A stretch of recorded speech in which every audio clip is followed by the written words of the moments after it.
নমস্কার, Rishibani institute of Vedic অ্যাস্ট্রোলজির পক্ষ থেকে স্বাগত জানাই আজকের জ্যোতিষ আলোচনায়। আমি শান্তনু আপনাদের সঙ্গে। আলোচ্য বিষয় বিশুদ্ধ জ্যোতিষ। আমরা আলোচনা করব মেষ রাশির বিষয়ে। মঙ্গলের দ্বারা নিয়ন্ত্রিত, মঙ্গলের দ্বারা প্রভাবিত অগ্নিতত্ত্বের এবং চর প্রকৃতির এই রাশি। আজকে আমরা আলোচনা করব মেষ রাশি বা লগ্নের মানুষদের কখন সৌভাগ্যের উদয় হতে পারে, কখন তারা উন্নতির এক্সট্রিম পর্যায়ে পৌঁছতে পারেন, তাদের স্ট্রং পয়েন্ট, তাদের ডেভেলপমেন্ট কিভাবে হতে পারে, কোন দিক থেকে তারা শত্রুকে পরাজিত করতে পারে, তাদের বলবত্তা, তাদের সক্রিয়তা, এই সমস্ত দিকগুলোকে আমরা কিছুটা খুঁজে বার করবার চেষ্টা করব। এবং যারা আমাদের মেষ রাশি বা লগ্নের দর্শক বন্ধু রয়েছেন তারা কিন্তু উপলব্ধি করতে পারবেন, নিজের সাথে ম্যাচ করাতে পারবেন, নিজের কোয়ালিটিগুলোকে মিন করতে পারবেন।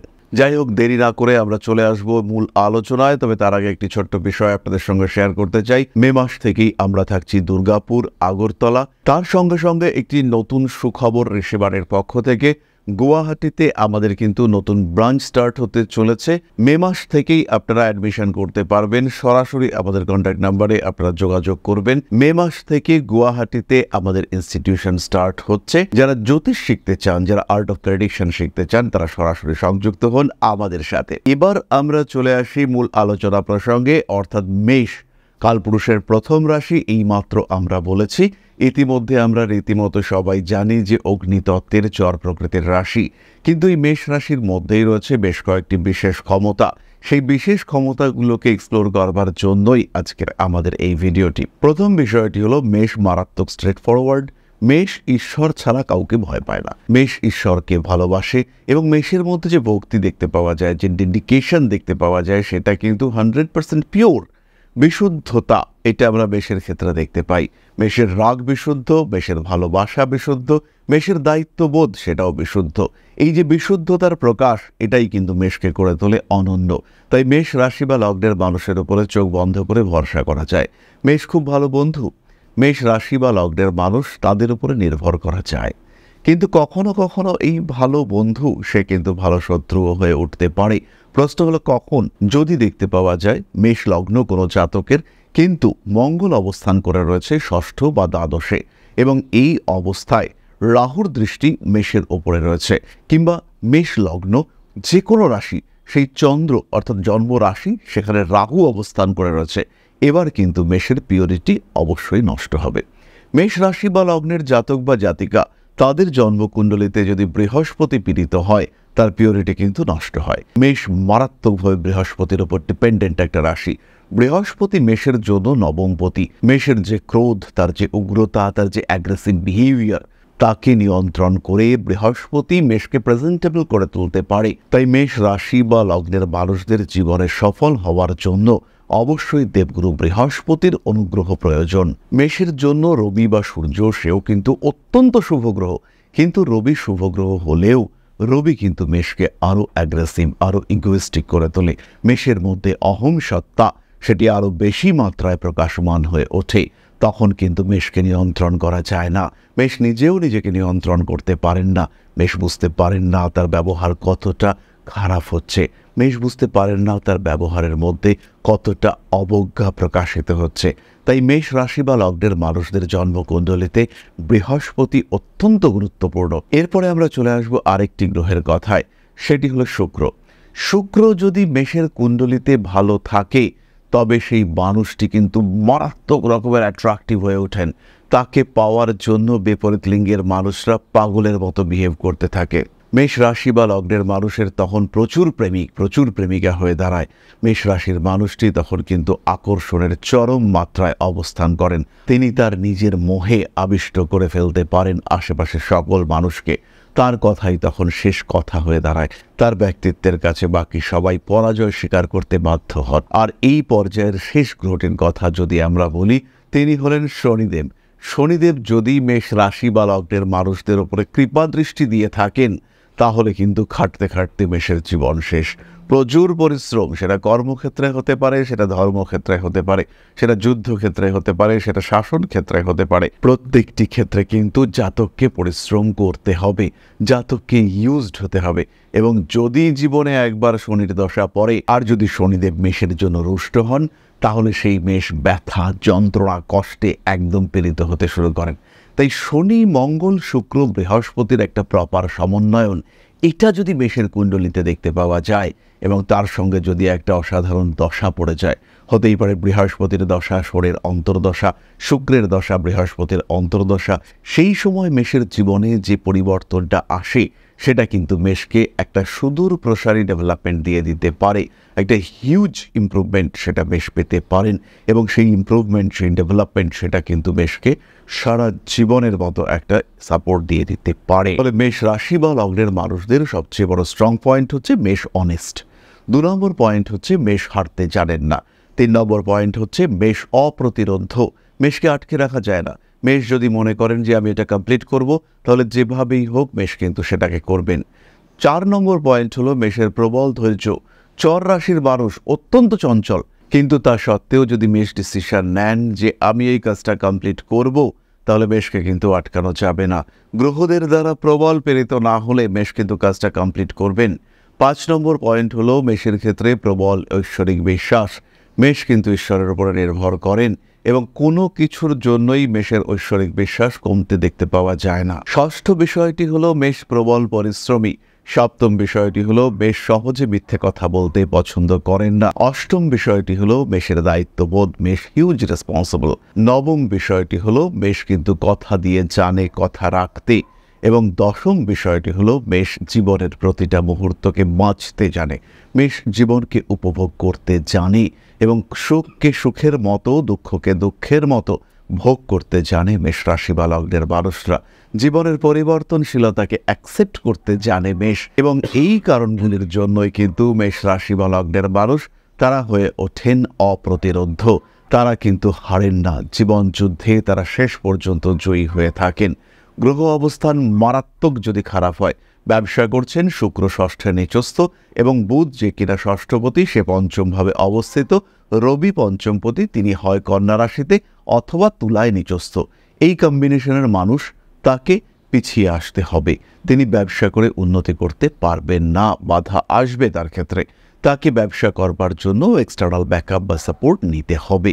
সুতরাং এরকম যদি গ্রহ অবস্থান না থাকে মেষের ক্ষেত্রে, তাহলে মেষ উন্নতি করতে পারবেন এবং মেষের শনি, শুক্র, বৃহস্পতি এদের যদি একটু সাপোর্ট পাওয়া যায়, তাহলে মেষ কিন্তু তার জীবনের সেই লক্ষ্য অর্জন করতে সক্ষম হয়ে থাকবেন। তাহলে মেষ রাশি বা লগ্নের মানুষ, আপনারা বুঝতে পারলেন, আপনাদের স্ট্রং পয়েন্টগুলোকে চিনতে পারলেন এবং তার সঙ্গে সঙ্গে সমস্ত কিছু স্ট্রং হওয়া সত্ত্বেও কেন জীবনে সফল হতে পারছেন না সেই সম্পর্কে একটা পরিষ্কার ধারণা আপনারা উপলব্ধি করতে পারলেন। এবার আমরা চলে আসবো আলোচনার পরবর্তী পর্যায়ে, অর্থাৎ আপনাদের প্রশ্নে জ্যোতিষের উত্তর। তবে তার আগে ছোট্ট একটি বিষয় আপনাদের সঙ্গে শেয়ার করতে চাইব। আশা করি পরম পিতার আশীর্বাদে সবাই খুব ভালো আছেন। জীবনে চলার পথে বিভিন্ন সময় বিভিন্ন ক্ষেত্রে আমরা প্রত্যেকেই কিছু না কিছু জনহিতকর কার্য করে থাকি। রাস্তায় যদি একজন মানুষ এসে আমাদের কাছে সাহায্য চায়, আমরা যতটুকু সম্ভব তাকে সাহায্য করবার চেষ্টা করি। কখনো কিছু অর্থের বিনিময়ে, কখনো তাকে কিছু খাদ্য সামগ্রী কিনে দিয়ে, কখনো গাছের জল দিয়ে, কখনো পাড়ার রাস্তার কুকুরটিকে খেতে দিয়ে আমরা সমাজের উন্নতি করবার চেষ্টা করি। আমরা সমাজের প্রতি আমাদের সামাজিক দায়বদ্ধতা পালন করবার চেষ্টা করি, কারণ প্রত্যেকেই আমরা মানুষ, প্রত্যেকের মধ্যেই রয়েছে মনুষ্যত্ব, প্রত্যেকেই আমরা অপরকে সাহায্য করবার জন্য অল্প বিস্তর দায়বদ্ধ। এই ভাবনা নিয়েই অধ্যাত্ম, সেবা এবং প্রকৃতি পূজনের ব্রতী হয়েছে আমরা। আপনাদের সহযোগিতায় গঠন হয়েছে পরম ব্রহ্ম মিলন মঠ ও সেবাশ্রম।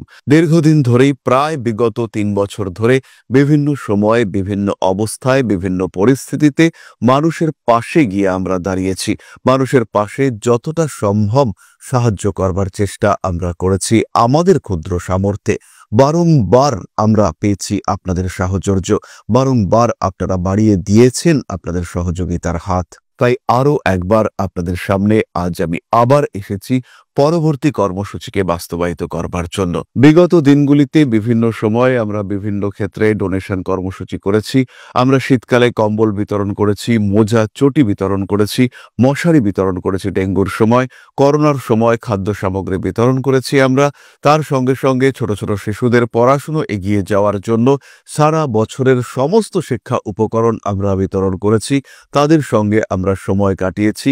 এদের শিক্ষার ক্ষেত্রে যাতে ডেভেলপমেন্ট হয়, তাই বেশ কিছু এলাকায় আমরা সম্পূর্ণ বিনামূল্য কোচিং সেন্টার পরিচালনা করছি এবং বিশেষ বিষয়টি হলো যে প্রত্যেকটি ক্ষেত্রেই আপনারা কিন্তু প্রত্যক্ষ বা পরোক্ষভাবে আমাদের সঙ্গে আছেন। এই কর্মসূচিগুলিকে সঠিকভাবে এগিয়ে নিয়ে যাওয়ার জন্য এবার প্রয়োজন হয়ে পড়েছে একটি পরিকাঠামো, একটি সুগঠিত আশ্রমের, যেখানে বেশ কিছু মানুষ আশ্রয় পাবে, যেখানে বেশ কিছু বৃদ্ধ বৃদ্ধা তাদের দিনগুলিকে আরেকটু খুশির মধ্যে নিয়ে আসতে পারবেন, যেখানে বেশ কিছু অসহায় শিশু তাদের অভিভাবক খুঁজে পাবে, যেখানে বেশ কিছু নিষ্পাপ প্রাণ বিকশিত হওয়ার সুযোগ পাবে, যেখানে বেশ কিছু নিষ্পাপ প্রাণী তারা তাদের আশ্রয় খুঁজে পাবে। এই আশ্রম পরিকল্পনার জন্য, তার পরিকাঠামো নির্মাণের জন্য আমরা একটি জায়গা সিলেক্ট করেছি। সেই জায়গাটি ক্রয় করবার জন্য প্রয়োজন বিপুল অর্থের, যেটি কেবলমাত্র আমাদের প্রচেষ্টায় সংগ্রহ করা অসম্ভব। তাই আপনাদের প্রত্যেকের কাছে ছোট্ট অনুরোধ, প্রত্যেকেই অল্প অল্প করে এগিয়ে আসুন। প্রত্যেকের বিন্দু বিন্দু অনুদানে একদিন সিন্ধু স্বরূপ গড়ে উঠবে পরম ব্রহ্মমিলন মঠ ও সেবাশ্রম। আমাদের প্রত্যেকের স্বপ্ন সমাজের জন্য কিছু করে যাওয়ার, সমাজকে উন্নততর পর্যায়ে নিয়ে যাওয়ার এই যে প্রচেষ্টা, এই যে ইচ্ছে, এই যে উদ্যম, এই উৎসাহ বাস্তবায়িত হবে আপনাদের সহযোগিতার মাধ্যমে। তাই আপনাদের প্রত্যেকের কাছে স্বনির্বন্ধ অনুরোধ, যতটুকু সম্ভব, যতটুকু সামর্থ্য, হতেই পারে অতি ক্ষুদ্র সেই সামর্থ্য, কিন্তু এসে পাশে দাঁড়ান। ইতিমধ্যেই বহু মানুষ তাদের যথাসম্ভব সাহায্যের হাত আমাদের দিকে বাড়িয়েছেন। আমরা তাদের প্রতি কৃতজ্ঞ, আমাদের আন্তরিক ধন্যবাদ আমরা জানাই তাদের প্রতি। এবং আপনাদের কাছেও আমাদের অনুরোধ, আপনারাও একটু একটু করে এগিয়ে আসুন। সবাই যদি অল্প অল্প করে এগিয়ে আসি, তাহলেই কিন্তু বিরাট কোনো স্বপ্ন বাস্তবায়িত হতে পারবে। সকলেই যদি অল্প অল্প করে এগিয়ে আসি, তাহলেই কিন্তু বিরাট এই মহান কর্ম বাস্তবায়িত হতে পারবে। একদিন আমার আপনার প্রত্যেকের স্বপ্ন পরম ব্রহ্মমিলন মঠ ও সেবাশ্রম আধ্যাত্ম সেবা এবং প্রকৃতি পূজনের এই মহান দায়িত্ব নিয়ে এগিয়ে আসতে পারবে, একটি জায়গা তৈরি করতে সক্ষম হবে। সবাইকে জানাই অগ্রিম ধন্যবাদ এবং শুভেচ্ছা। সবাই খুব ভালো থাকবেন। নমস্কার। তাহলে এবার আমরা চলে আসি আপনাদের প্রশ্ন প্রসঙ্গে। প্রশ্ন করেছেন সিদ্ধার্থ, ঢাকা, বাংলাদেশ থেকে। 17/5/1998 রবিবার। আমার সম্পর্কে বিস্তারিত জানতে চাই, আবার অর্থনৈতিক অবস্থা এবং ক্যারিয়ার জানতে চাই। দাদা ধন্যবাদ। ভাই সিদ্ধার্থ, তোমার লগ্ন হলো কর্কট এবং জন্ম রাশি মকর। লগ্ন অধিপতি অর্থাৎ চন্দ্র, তিনি সপ্তমভাবে অবস্থান করে রয়েছেন, দ্বিতীয়ভাবে রাহু, দশমে নিচস্থ শনি, তার সঙ্গে বুধ দ্বাদশপতি। তোমার জন্য চাকুরি হলো সঠিক প্রফেশন, এবং যদি তুমি কর্মসূত্রে বিদেশ যাত্রা করতে পারো তবে সেটা তোমার জন্য আদর্শ হবে। বিদেশ যাত্রার পূর্ণ সংযোগ তোমার জন্মকুণ্ডলিতে রয়েছে, কিন্তু এই ক্ষেত্রে রাহু যেমন তোমার মধ্যে বিদেশ যাত্রার আগ্রহ সৃষ্টি করবে, ঠিক সেই রাহুই কিন্তু বিদেশ যাত্রার পথে তোমাকে বাধার চেষ্টা করবে এবং বাধা সৃষ্টি করে তোমাকে একটা ডিপ্রেশনের মধ্যে ফেলবার চেষ্টা করবে। তোমার জন্য প্রবল মারক গ্রহ শনিদেব, তিনি কিন্তু তোমার দশমভাবে অবস্থান করে রয়েছেন এবং তোমার চন্দ্রের উপরে তার দশম দৃষ্টি রয়েছে। চন্দ্র তোমার রাশিতে শনির ক্ষেত্রে অবস্থিত হয়ে শনি দ্বারা দৃষ্ট হওয়ার কারণে ঠান্ডা লাগা, ডিপ্রেশন, মনের মধ্যে অশান্তি, একটু ইনফেরিয়রিটি ফিলিং, এগুলো কিন্তু তোমাকে কষ্ট দিচ্ছে। যথেষ্ট পরিমাণে অর্থ উপার্জন করতে না পারলে তুমি কিন্তু মানসিক অস্থিরতায় ভুগবে। বিবাহিত জীবন মোটামুটি ভালোই, তবে কুটুম্ব কুল থেকে কিছু অস্থিরতার সম্ভাবনা দেখতে পাওয়া যায়। বন্ধুদের কারণে তোমার কিন্তু বিবাহিত জীবনে কিছু অশান্তি আসতে পারে, আবার এই বন্ধুরাই প্রবলভাবে দায়িত্ব পালন করবে তোমার সঙ্গে তোমার প্রেমিকা বা তোমার স্ত্রীর সম্পর্ক সৃষ্টি করবার ক্ষেত্রেও। সবচেয়ে বড় জিনিস তোমার কুণ্ডলিতে, সেটা হলো প্রতিনিয়ত শরীরের যত্ন, এটা কিন্তু অবশ্যই রাখতে হবে। এবং শরীরের সঠিক যত্ন রাখলে, একটু এক্সারসাইজ, একটু মেডিটেশন, নিজেকে ঠিক রাখলে পরে তুমি ধীরে ধীরে তোমার লক্ষ্যগুলিকে অতিক্রম করতে পারবে। নিজের জায়গা সেটাকে তুমি খুঁজে পেতে সমর্থ হবে। তাহলে আজকের আলোচনা আমরা আর দীর্ঘায়িত করব না। সবাই সুস্থ থাকুন, ভালো থাকুন। মা শ্রী শ্রী আদিশক্তির আশীর্বাদে আপনাদের জীবন আরো আরো আরো সমৃদ্ধ হয়ে উঠুক। জয় মা আদিশক্তি। নমস্কার।